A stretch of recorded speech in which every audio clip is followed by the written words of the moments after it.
Just imagine, in the 4th and 5th centuries, the mighty Roman Empire was no longer that invincible giant. It was weakening, losing territories, and along with that, its famous legions also changed a lot. Once enormous and the backbone of Rome, over time they became smaller, used different weapons, and no longer looked as Roman as before. And then comes the big question. After all, which were the last legions of Rome? What happened to them?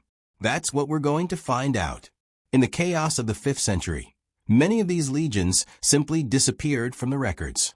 It was as if they had vanished from the map.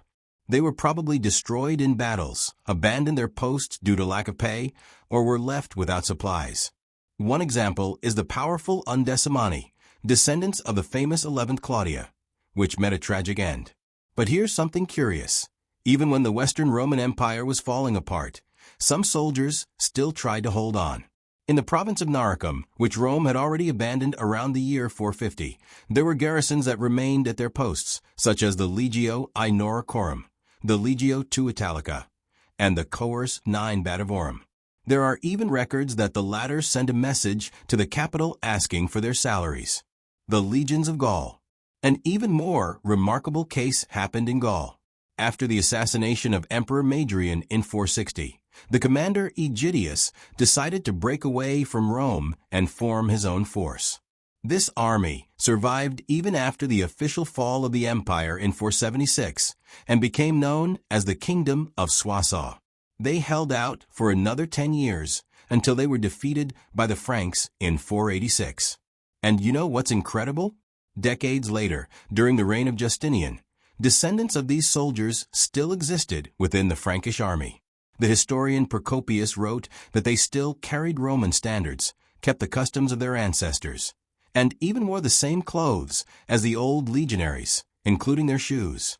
In other words, they may have changed sides, but they still saw themselves as true Romans. The legions of the East. Meanwhile, in the eastern half of the empire, some legions managed to live with a little more stability. They were called Limitanii, or frontier soldiers.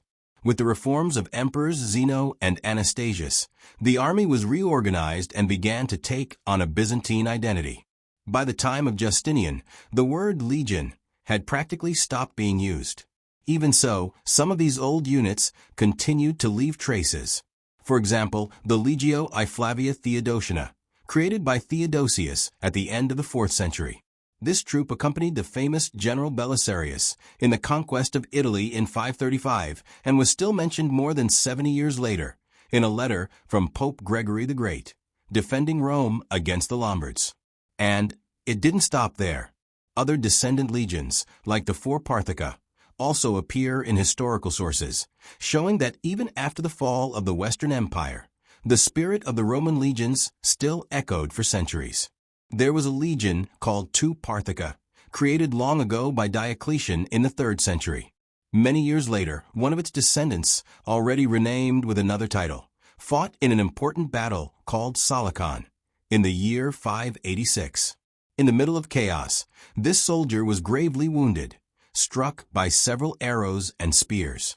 The chronicles tell us that even as he was dying, he remained steadfast, and when the doctors said they could not remove the spear lodged in his body because it would kill him, he himself asked, "Remove it. I have already heard that we won. That victory has already given me peace." And so it was. He did not survive, but he died with the feeling that he had fulfilled his duty. Now let's talk about the Legio V Macedonica. This one is impressive. It was founded by Pompey in 46 BC and survived for almost 7 centuries. Imagine 685 years of history. They fought until the 7th century, but were destroyed in the disastrous Battle of Yarmouk, when many Roman armies disappeared for good. Even so, it almost earned the title of the last legion. But the one that truly carries this title is the Legio IV Scythica. Do you know why? Because we have a very striking story connected to it. In 639 AD, 60 soldiers descended from this legion were captured in Gaza during the Arab conquest of the city. Their enemies gave them a choice: renounce Christianity and be released with honor, or die. None of them accepted betraying their faith. First, 10 were beheaded in front of the others.